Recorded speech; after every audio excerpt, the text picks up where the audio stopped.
Yeah, on the animal space, V-I-C-E, cause no vice is strong enough to go against.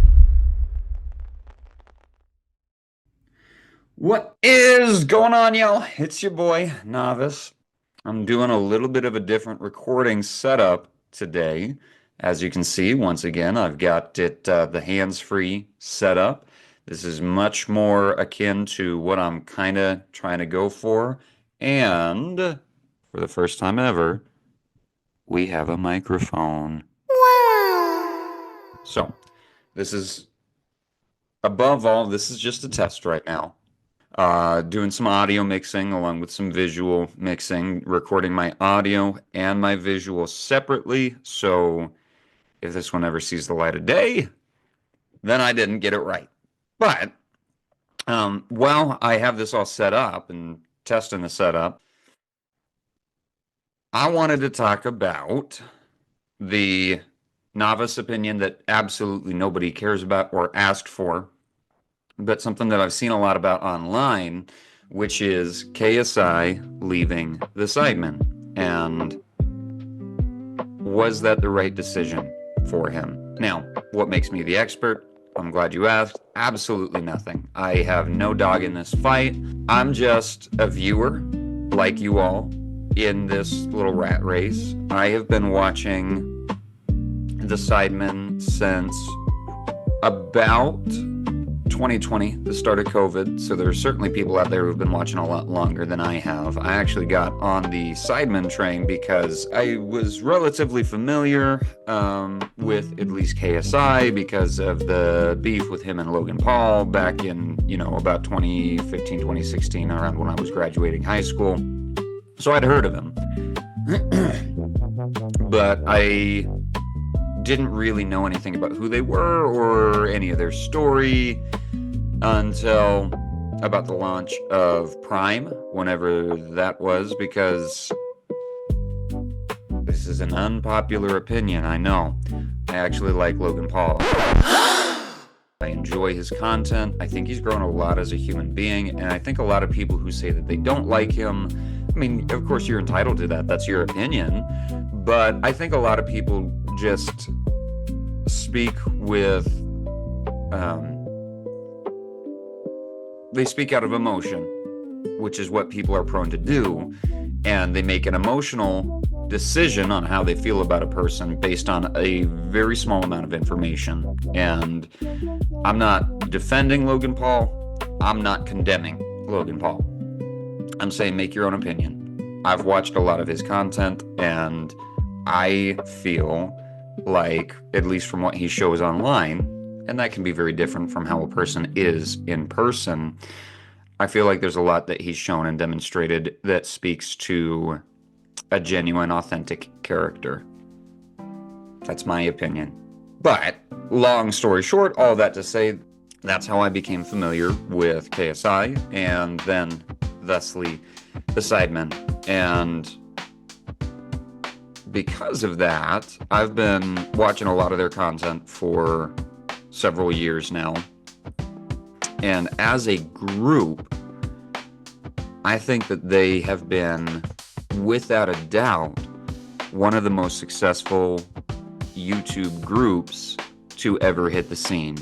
Absolutely in the UK, but beyond that, I would say worldwide, one of the most successful YouTube groups, evidenced by the fact that I'm talking about them and I live here in Wyoming.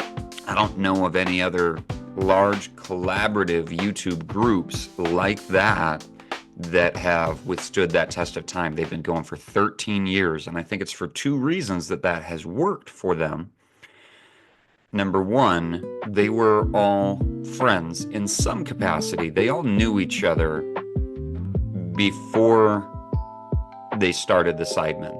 They were all people that knew each other, that collaborated well, they got along well. You had separate groups of friends within that group, and they kind of brought each other together into this large group of 7 dudes. But it was real, it was genuine friendship and relationships, and I think that's a big part of it. The other reason that I think that they stayed successful was because of a philosophy that they'd always made very public, which is that everybody has equal shares within the company. Everybody has equal power within the company. Just because one person got bigger than the others doesn't mean that that person has a bigger say, has more shares, or should have more influence over the group. It was always intentionally an equal group. And there was a reason for that. And you listen to any one of these guys in their own videos talking about it, or on their podcasts talking about it. And on that subject, they've always said it was never about the fame or the money. Like, we're in this together. Not one of us is larger than the others. And it's very, very important to remember your roots, because if one person gets larger than the others and then decides to leave, and then the career doesn't go the way that they had wanted it to, where does that leave everybody? And because of that, even with KSI's growing success, and there's no doubt that by the average measure of what people deem to be successful, at the very least in YouTube success, KSI has definitely been the most successful.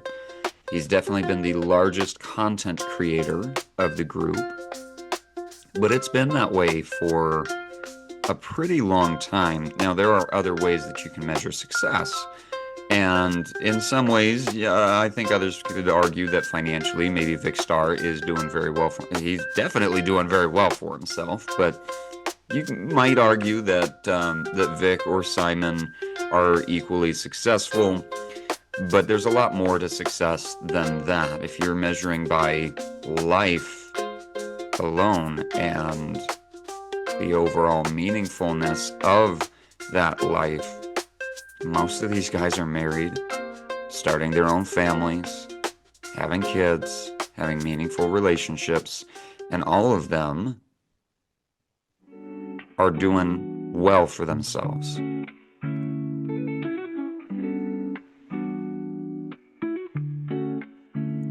So then you get the news, and from what I can pick up, it's not that it was a surprise to the rest of the Sidemen, but the way that the news was delivered, according to this statement by the remaining 6 Sidemen, it was not the way that they had agreed on that news to come out.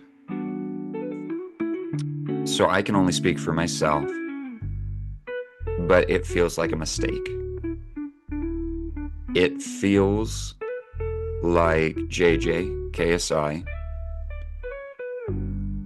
is forgetting his roots. And I want to speak sensitively here, because I watched the entire video that JJ put out there, because I've been subscribed to KSI for a long time, and there's a lot of things that I like about him. There's a lot of things that I don't love about him. Some things about his personality that at times can come across as inauthentic. And as of lately, I know that there's a lot of talk about the Mr. Beastification of his content, and he's denied that that's true on his videos, especially on his other channel, KSI Plus. He's talked about the fact that that's never been the intention. He's just out there to make the best content that he can, which sounds a lot like any interview that you listen to with Jimmy, Mr. Beast. But just looking at the video style, the feel of the video, whether it's intangibles or tangibles, you can't deny that everything from the thumbnails to the video concepts to the editing style to the graphics, all of these things,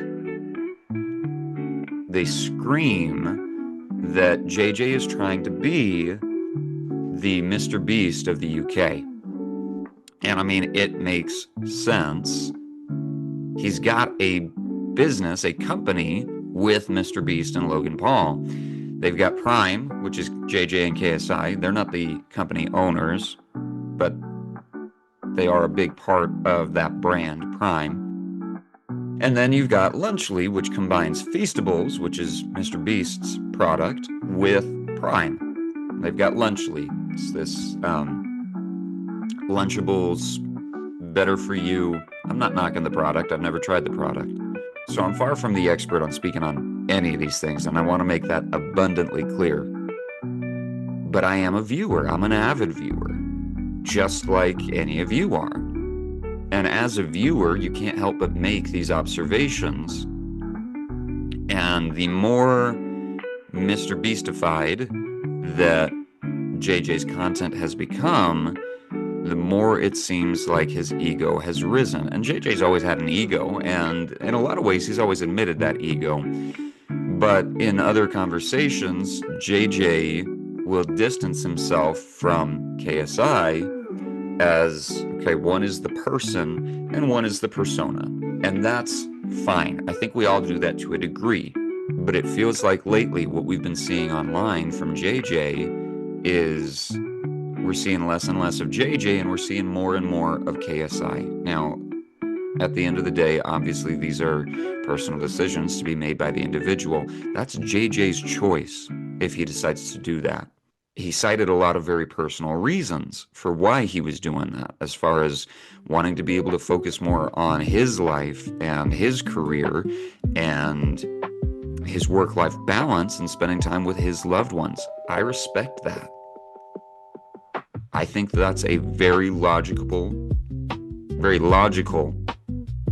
and reasonable reason. Not an excuse, it's a reason, if that's the real reason or the full reason.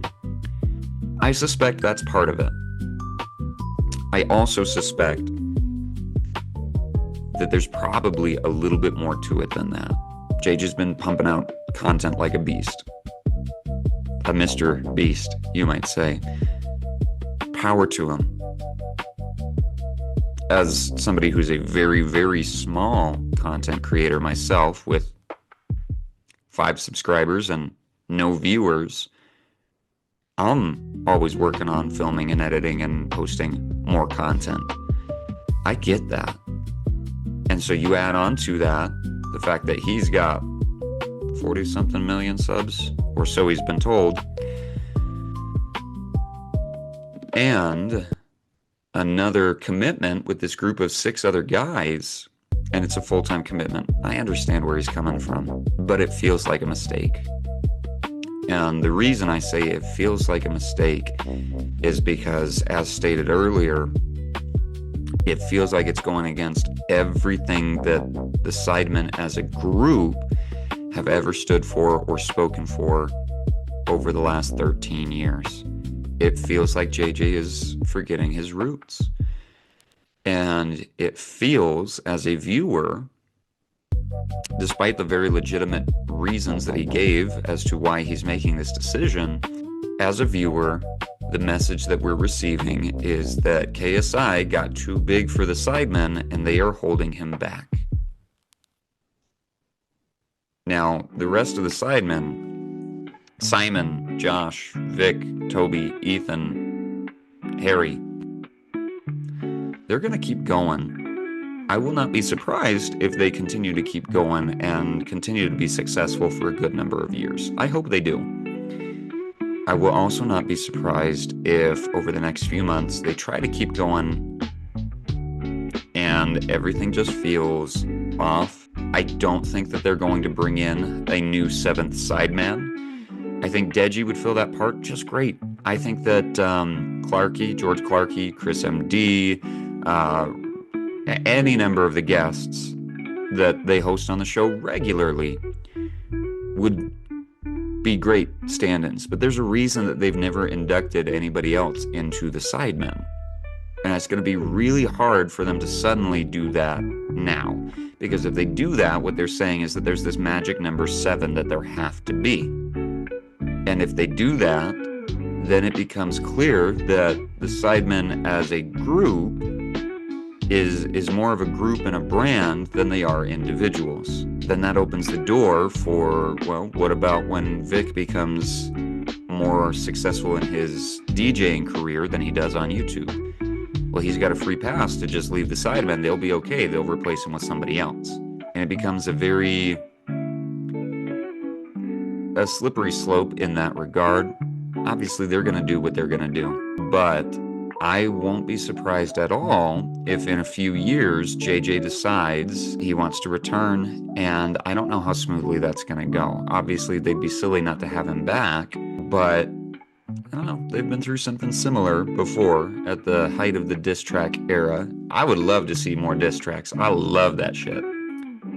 Every other YouTube group has tried to copy what the Sidemen have accomplished, and every other group has failed. And it's been because they've forgotten to put the focus on the individuals, because they've always looked at who's the biggest, who draws the most attention, who draws the most eyes, and they lose sight of their roots. The Sidemen were the one group that really had that down, and with JJ leaving, I think that kind of destroys that, especially if it's for the apparent reasons rather than the given reasons. But that's just a novice's opinion.